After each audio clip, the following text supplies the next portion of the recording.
¿Qué está pasando con los últimos acontecimientos de esta guerra, de algún modo las escaladas, digámoslo así, en esta guerra que está ocurriendo?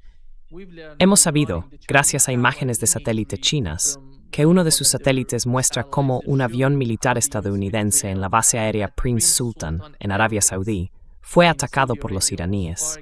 Es un E-3C AWACS. Sí. Caro, un equipo realmente caro.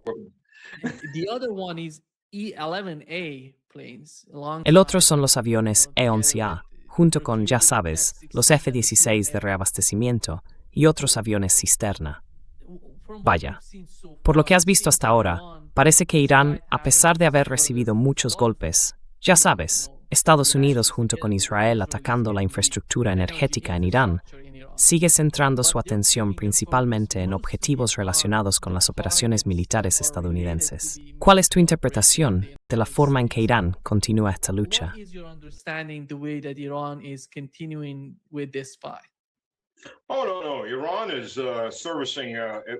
Oh, no.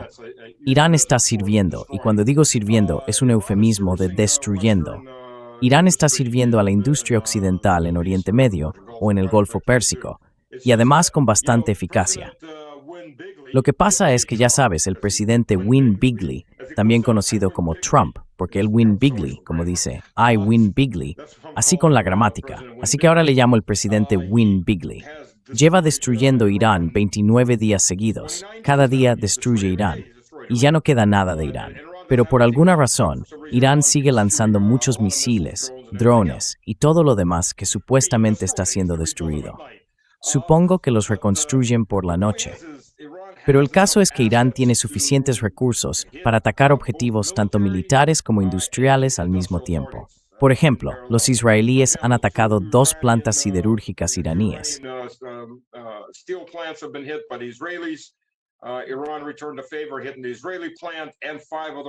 Irán devolvió el golpe, atacando la planta israelí y otras 5 plantas en Kuwait, Bahrein, Qatar, los Emiratos Árabes Unidos y Arabia Saudí. De alguna manera, todavía les quedan bastantes misiles. Así que Irán tiene una enorme reserva de misiles y sigue produciendo misiles y drones. Y ya sabes, se ven los videos que salen de Tel Aviv y de otros lugares con misiles llegando. Y teniendo en cuenta que, según parece, las personas que dejan pasar esos videos se enfrentan hasta 15 años de prisión por parte del gobierno israelí si las atrapan, esos videos se publican asumiendo un grave riesgo personal para su libertad. Así que no se trata solo de gente publicando por diversión, es un riesgo serio que están asumiendo.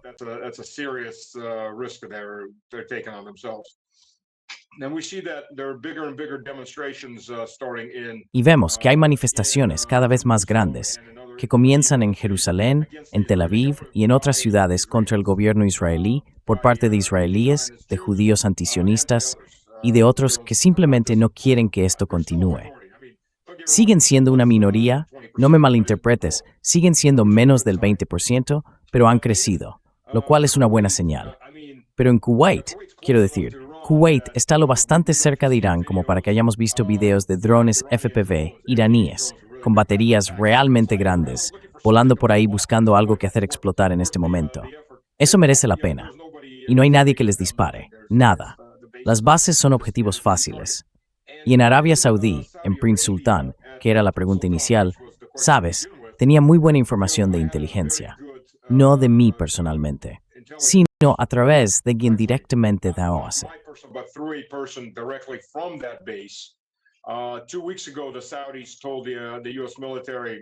Hace 2 semanas, los saudíes le dijeron al ejército estadounidense, estáis solos, no os vamos a ayudar, somos neutrales, eso es todo, sobrevivid como podáis. Y esas bases, curiosamente, no tienen búnkeres. Nunca construyeron ninguno. No pensaban que un conflicto durara tanto y dependían muchísimo de sus sistemas antiaéreos. Creían que la defensa antiaérea podría encargarse de cualquier cosa. Pues bien, esos sistemas o se han quedado sin munición, sin misiles interceptores, y destruidos. Así están las cosas. No podemos quemar interhis y previ mativ efter tambrids besan, no orfset yes kvar. To destroy, hit these bases. There's nothing there to stop them. And Y sorprendentemente, quiero decir, no sé cómo, Irán sigue obteniendo imágenes por satélite de esas bases. Pensaba que los estadounidenses eran los únicos con satélites en el espacio, ¿no? Porque ya sabes, Trump ha prohibido cualquier imagen por satélite que salga de allí desde hace más de un mes. Nadie ve los daños. Pero al parecer, resulta que hay más de un país con satélites ahí arriba. Y algunos pueden tener cuentas pendientes con Estados Unidos, como digamos en Ucrania. No estoy diciendo quién lo está haciendo, pero al parecer hay gente que querría, ya sabes, hacer algún tipo de represalia indirecta, que el espectador decida de quién estoy hablando. Tienes espectadores inteligentes, creo que captan la idea.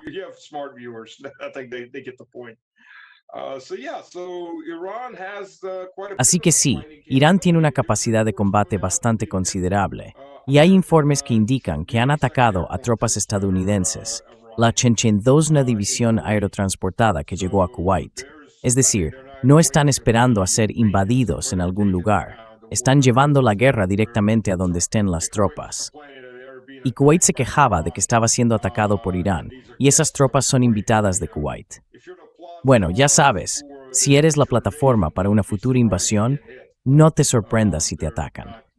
Irán no es Saddam Hussein, que se quedó ahí sentado durante 6 meses creyendo, por alguna razón, que no iba a ser atacado. Irán ya ha sido atacado, y está haciendo lo que debe hacer para defenderse.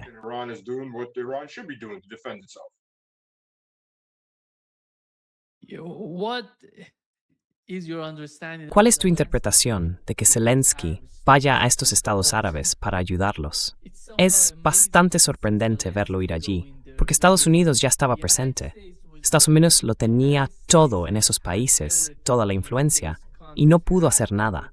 Y ahora, de algún modo, Zelensky es visto como un superhéroe por estos estados árabes, que viene a ayudarlos. ¿Qué capacidad tiene realmente Ucrania en cuanto al tipo de ayuda que puede ofrecer a estos estados árabes?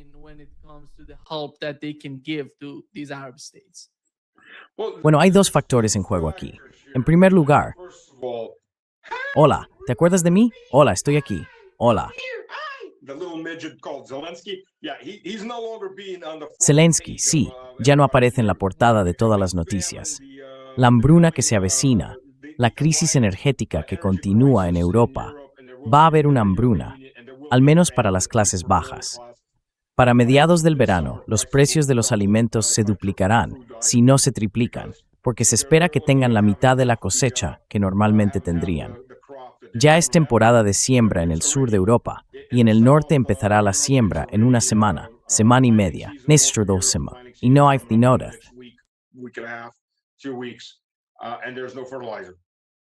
Sí. Y sin los fertilizantes químicos modernos, toda la revolución verde se basó en eso. La cosecha se reduciría a la mitad, si no menos, especialmente en muchas de esas zonas.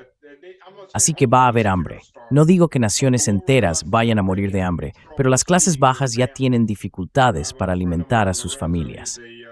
Sabes, tengo un amigo, Lorenzo, es profesor de ciencias políticas en Italia, y me decía hace medio año que muchas familias italianas más pobres, e incluso las de clase media baja, tienen problemas para alimentarse en la 4ª semana del mes porque el dinero se ha acabado. Y espera a que los precios de los alimentos se disparen, porque va a haber una cosecha mucho menor en todo el mundo, en muchos países distintos.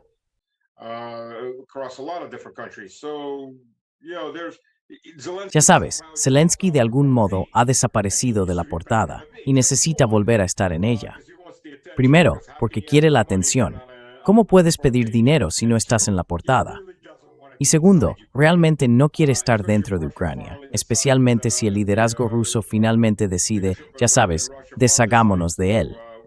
Ha pasado el menor tiempo posible dentro de Ucrania en los últimos 4 años. Zelensky ha estado haciendo sus giras por Europa, Daruma.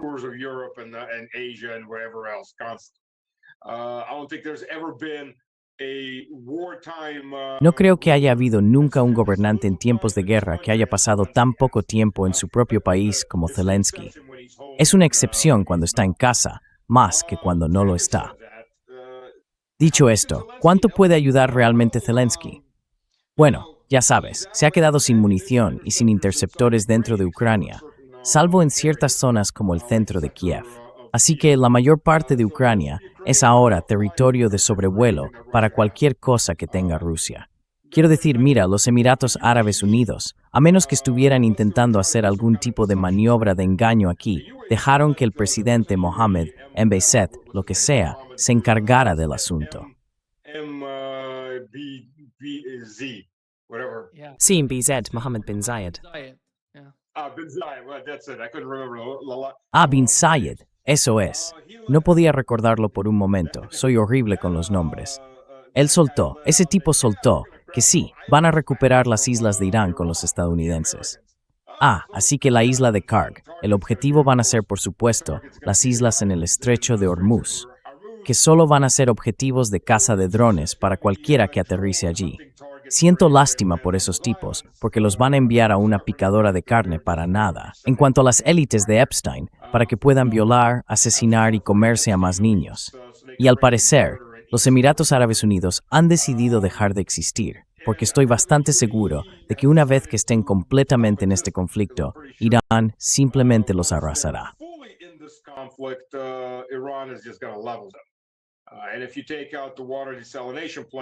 Y si eliminamos las plantas de desalinización de agua, ya sabes, quiero decir, mira, los territorios trilaterales, que eran los 7 jeques que se convirtieron en los Emiratos Árabes Unidos, hasta hace unos 80 años, o incluso menos, en realidad, para el público que no lo sepa, estas entidades no eran más que un pequeño fuerte de adobe y una pequeña aldea con un puerto. Eso era todo lo que había. La mayoría de la población árabe de esa zona eran beduinos, nómadas, y esas pequeñas aldeas con un pequeño caudillo asentado allí, más tarde se convirtieron en esas enormes ciudades modernas que no pueden alimentarse por sí mismas. Primero, no cultivan alimentos, tienen una producción muy limitada. Y segundo, no hay agua dulce. Apenas había suficiente agua dulce para las aldeas que existían, y ahora esas aldeas de unos pocos cientos, quizá 1,000 o 2,000 habitantes, se han convertido en ciudades de 4 o 5 millones.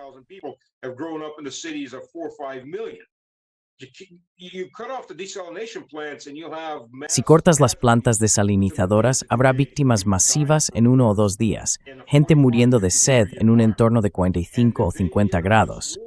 Y si entran en esta guerra, siendo realistas, creo que el futuro de los Emiratos Árabes Unidos será posapocalíptico, medio desierto, ciudades enterradas. Harán visitas turísticas para ver algo sacado de Mad Max, el guerrero de la carretera, o Mad Max más allá de la cúpula del trueno, ese tipo de paisaje. Porque no son capaces de sobrevivir sin esas tecnologías. Y si entran en una guerra total con Irán, por supuesto, toda esa infraestructura se convertirá en un objetivo. Al instante, se convertirá en un objetivo. Así que esas entidades, creo, desaparecerán como entidades políticas, pero parecen empeñadas en ello, por la razón que sea. Ya sabes, no se puede arreglar la estupidez.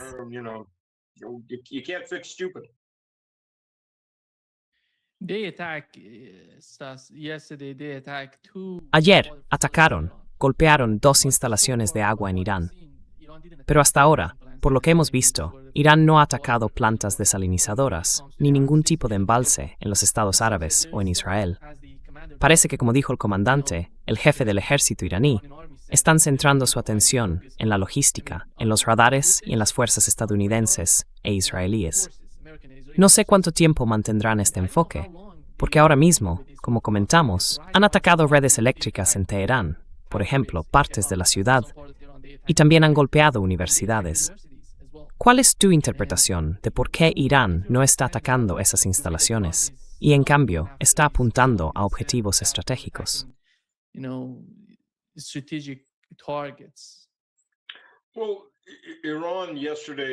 Bueno, Irán emitió ayer una advertencia a todas las universidades estadounidenses e israelíes en esos otros países. La llamaron una advertencia humanitaria, básicamente diciendo, marchaos, porque vamos a destruirlas.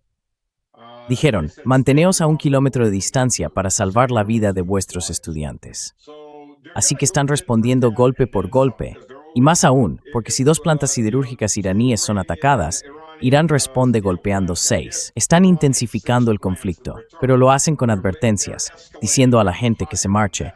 a diferencia de los estadounidenses o los israelíes, que simplemente atacan las plantas esperando matar al mayor número posible de personas. Irán les está dando la advertencia: salid antes de que lo volamos. Si se quedan, es su propio problema. Pero cree, estibinado grano que temtó la infraestructura de petróleo y gas en Brespesquel por problemas anquiris, snowbrothing, las plantas desalinizadoras. They have not hit the desalination plants. There's one Iranian desalination plant that got hit. Hay una planta desalinizadora iraní que fue atacada en la isla de Karg, donde se supone que los estadounidenses quieren desembarcar. Exacto. Allí ya de por sí no hay suficiente agua, así que decidieron destruir la planta desalinizadora. Igual que cuando bombardearon la pista de aterrizaje. Ahora no pueden aterrizar allí aunque lo necesiten. Una planificación muy inteligente, sin duda. Pero si atacan esas plantas desalinizadoras, cualquier país que entre en una guerra total con Irán dejará de existir. Y creo que los Emiratos Árabes Unidos serán el primer caso, el ejemplo para todos los demás. Ya sabes, Bahrein. Es dudoso que el rey siga allí, porque la revolución no deja de ganar fuerza. Hace poco mataron a uno de los líderes o activistas chiíes, lo torturaron hasta la muerte. Había videos y fotografías de su cuerpo. Eso es, ya sabes.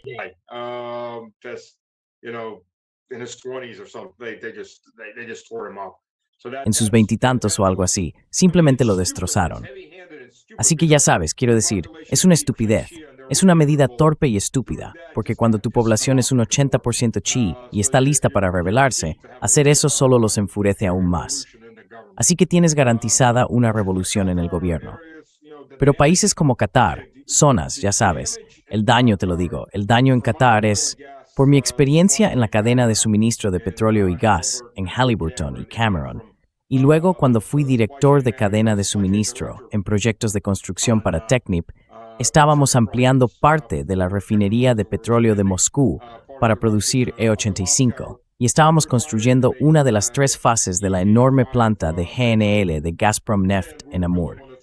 Así que sé cuánto tiempo lleva una construcción metálica.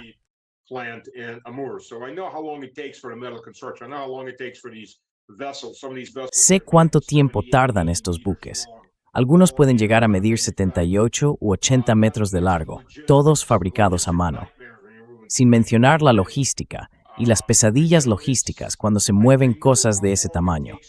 Ya sabes, sé cuánto tiempo lleva hacer todo esto y cuánto tiempo lleva sustituir los cabezales de pozos si están dañados.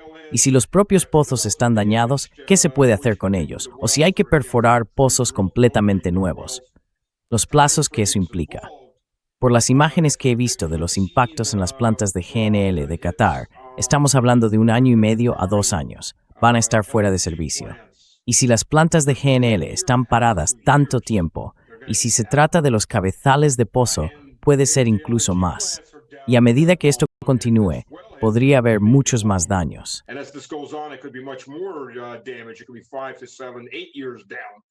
Podría llevar de 5 a 7, quizá 8 años reconstruirlo todo. Y luego hay que tener en cuenta que normalmente se extrae el amoníaco del gas y se utiliza ese gas para fabricar fertilizantes. Hasta que esas instalaciones de gas vuelvan a estar operativas, hay pasos como secar el gas, limpiarlo, eliminar el vapor de agua, quitarle toda la arena y otros gases implicados, entre ellos el amoníaco. Así que hasta que todo eso vuelva a funcionar, tampoco se obtendrá fertilizante de ahí. Estamos hablando de que durante 3, 4, quizás 5 años, desaparecerá alrededor del 30% del fertilizante químico del mercado. Y eso sin contar el GNR, que podría estar fuera de servicio al menos entre 1 año y medio y 2 años. La situación podría empeorar mucho antes de que termine este conflicto.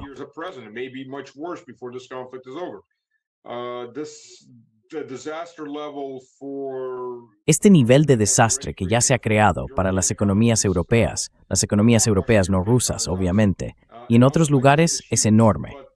Pero de nuevo, Irán ha actuado estratégicamente y lo está haciendo en paralelo mientras sigue atacando bases estadounidenses. Así que todavía tiene esa capacidad, por mucho que digan los estadounidenses, y está golpeando a Israel con muchísima fuerza. Grandes partes de Tel Aviv ahora se parecen a Gaza, hablando de karma. Así que sí, tienen enormes problemas. E Irán no ha tirado la toalla. Está luchando con fuerza. Está sufriendo bajas. No es algo unilateral, pero la mayoría de las bajas que Irán no ha sufrido son civiles asesinados porque el ejército estadounidense e Israel no logran encontrar los objetivos militares. Así que atacan a civiles, como hacen cada vez. So they go after civilians, as they do every single time. What do you make of what has happened to ¿Qué opinas de lo que pasó con el portaaviones Gerald Ford? aircraft carriers? Hubo muchos rumores. Decían que fue un incendio en la lavandería, que de algún modo ese era el principal problema en esas zonas. Pero tratándose de un portaaviones del tamaño del Gerald Ford, es enorme. ¿Cómo puede alguien imaginar que ese fue el problema? Parece que los informes muestran que el asunto es mucho más profundo que eso. ¿Qué opinas tú? Much deeper than that. And what do you make of it? Well, look, there's two issues here. First of all, it's Mira, hay dos cuestiones aquí. En primer lugar están los baños, y la segunda es el incendio. Entrevisté a Cameron McGregor. No voy a entrar en con quién está emparentado. La gente puede averiguarlo por su cuenta. Cameron es un antiguo oficial de la Marina de los Estados Unidos. Lo oí de él, y también lo he oído de varias otras personas. Mira, lo de los baños es una especie de motín silencioso, porque el portaaviones lleva 11 meses en el mar. La tripulación está agotada, físicamente agotada. Muchos de ellos no están lo bastante entrenados. Quiero decir, están completamente rendidos. Imagina algo del tamaño de un portaaviones. I mean, imagine, even something the size of an aircraft carrier, you're out there for 11 months. Estás fuera durante 11 meses. El motín silencioso consiste que cuando quieren regresar, los marineros empiezan a hacer cosas como tirar camisetas, cuerdas y cosas así por los inodoros, porque eso bloquea los sistemas de filtración. Entonces comienzan a desbordarse. Algo así como el 80% de los inodoros se desbordan.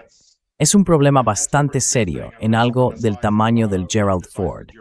En cuanto al incendio, hablé con él y me dijo, ¿has oído hablar de esto? Primero, no entiende esto. Este barco tiene miles de compartimentos estancos, así que son herméticos. Se pueden cerrar para que el barco no se hunda, ¿verdad? So the ship doesn't sink, right? It's very hard to sink an aircraft carrier. Es muy difícil hundir un portaaviones. No hay otra razón para eso. 30 horas para apagar un incendio en una lavandería. Y le pregunté a Cameron, ¿has oído hablar alguna vez de algo así? Me dijo, no, nunca he oído hablar de algo así. No es realista. Lo más probable es que lo que ocurrió es que fueron alcanzados. Sea cual sea el misil o gran dron que los golpeó, causó suficientes daños como para provocar un incendio que tardó 30 horas en apagarse. Cuesta creer que fuera solo un compartimento que pudiera haberse aislado. Incluso si se extendió, durante 30 horas siguieron apagando el fuego.